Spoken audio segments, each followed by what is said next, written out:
দুবাইতে থাকেন? কি করেন উনি? ওখানে জব করেন, চাকরি করেন। আপনার সঙ্গে যোগাযোগ? এই 6 মাস থেকে যোগাযোগ হয় না। 6 মাস থেকে যোগাযোগ হয় না। তাহলে আপনার বৈবাহিক অবস্থান কতদিনের?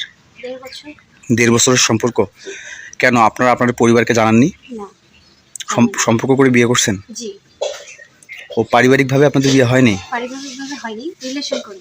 ও রিলেশন করে। আপনাদের মানে রিলেশন কতদিন করছিলেন?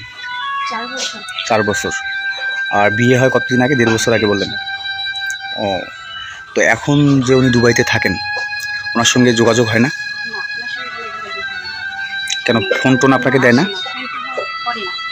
6 মাস থেকে করে না? না, মাঝে মাঝে করে।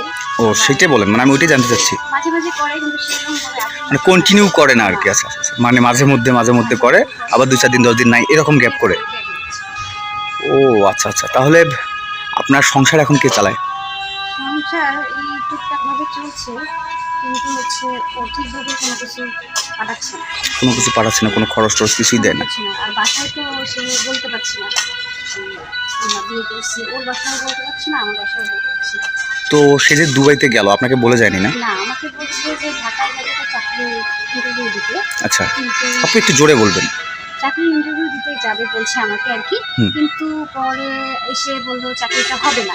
তারপরে সে বাসা থেকে বের হয়ে চলে গেল, কিন্তু পরে ফোন বন্ধ ছিল 2-3 দিন। তারপরে 4 দিনের মধ্যে ফোন দিয়ে আমাকে বললো সে দুবাইতে গেছে। ও আচ্ছা আচ্ছা আচ্ছা। তারপরে আমি অনেক কান্নাকাটি, মানে সেরকম ইমোশনাল হয়ে গেছিলাম যে কেন আমাকে না বলে চলে গেল। সে আমাকে বলছে 2 বছর অপেক্ষা করো, আমি আসে সব কিছু মীমাংসা করবো। কিন্তু 2 বছর এভাবে কীভাবে থাকা সম্ভব, বা কি করবো আমি? কিন্তু আপনি বর্তমানে খাবেন কি, চলবেন কিভাবে? চলবো সমাজে, আপনি তো কোনো চাকরিও তো করতেছেন না। তাহলে এই মতো অবস্থায় আপনি কি করবেন, তাই তো? হ্যাঁ জি, আমি কি করবো? আসলে আপনাকে আমি যে সাজেশন দিব বা আসলে সেভাবে দেওয়ার মতো মানে সাহস শক্তি আমি হারিয়ে ফেলছি আপনার কথাতে, বুঝছেন? আপনার কথাতে আমি সেই সাহস শক্তিটা হারিয়ে ফেলছি। তো আমি বলতে পারতেছি না যে আপনি তাদের বাড়িতে যান, বলতে পারতেছি না আপনি একা থাকেন, আবার বলতেও পারতেছি না যে আপনি আপনার বাড়িতে যান। আপনার লাইফটা নিয়ে কী করবেন?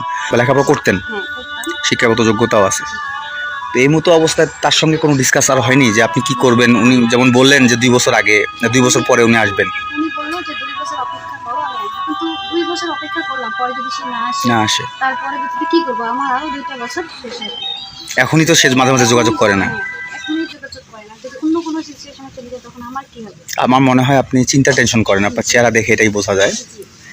তো আপনি যে বাড়িতে থাকেন ভাড়া থাকেন মনে হয়, তো সেখানে যারা আছেন ভাড়া টাড়া পায়? 2 মাসের পায় ভাড়া। অলরেডি 2 মাসের ভাড়া দিতে পারেননি। তো এরকম পরিস্থিতিতে আসলে আপনি একটা কাজ করেন, আপনি আগে আপনার পরিবারের লোকদের সঙ্গে যোগাযোগ করেন। এটা আমার কথা আর কি। যোগাযোগ করে তাদের সঙ্গে সিদ্ধান্ত নেন। ভুল তো করেই ফেলছেন, কারণ আপনার জীবনটা তো এভাবে যেতে পারে না। প্রয়োজন তাদের সঙ্গে আপনার পরিবারের সঙ্গে যোগাযোগ করার ব্যবস্থা করেন, তারা পারিবারিকভাবে একটা আলোচনা করুক, করে একটা সিদ্ধান্তে যদি আসে তবে কিন্তু একটা জিনিস ভালো দেখা যাবে, তাই না? আমার মনে হয় এটি করাই উচিত আপনার। আপনি যেখানে ভাড়া থাকেন পাশে তো লোক আছে, প্রয়োজন তাদের দ্বারা আপনার ফ্যামিলির কাউকে ডাকেন, ডেকে একটা বসে বলেন। আর আপনি অনুরোধ করবো আপনাকে শক্ত অবস্থায় থাকবেন, একদম মন মানসিকতা শক্ত অবস্থানে রাখবেন, ভেঙে পড়ার কোনো অবকাশ নেই। আমরা মানুষ, আমরা শুধুমাত্র বলার দায়িত্ব, ওই বলার ব্যাপারটা বললাম, এবং যতটুকু আছে সবাই ডিসিশন নিবে। সবাই ডিসিশনের আগে আপনার পরিবারটা আগে, আপনি পরিবারকে বলেন তারা কি ডিসিশন দেয়, তারপর আমরা নেক্সট আসবো। আর পরিবারের সঙ্গে বলার পরে তারপর তারা যদি বলে তাদের বাড়িতে জানানোর জন্য, তখন তারা যেভাবে বলবে আপনারা পারিবারিকভাবে সিদ্ধান্ত নেবে, ঠিক আছে? তারপরে দেশে শাসন আছে, প্রশাসনিক ব্যবস্থা আছে, তারপরেরটা পরে আপনারা দেখবেন।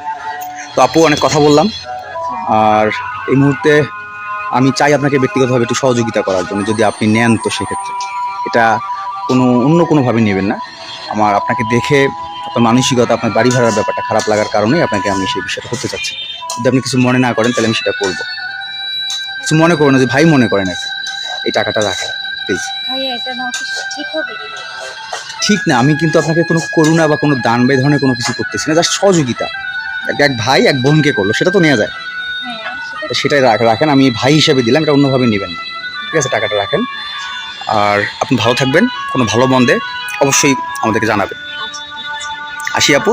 জি, ওয়ালাইকুম আসসালাম। আমি বলবো যে আপনার হাজব্যান্ড খুব দ্রুত ফিরে আসুক, আপনার সুন্দর একটা সংসার তৈরি হোক, সংসারটাকে আরও সামনের দিকে মুভ করুক, এই প্রত্যাশা আমাদের।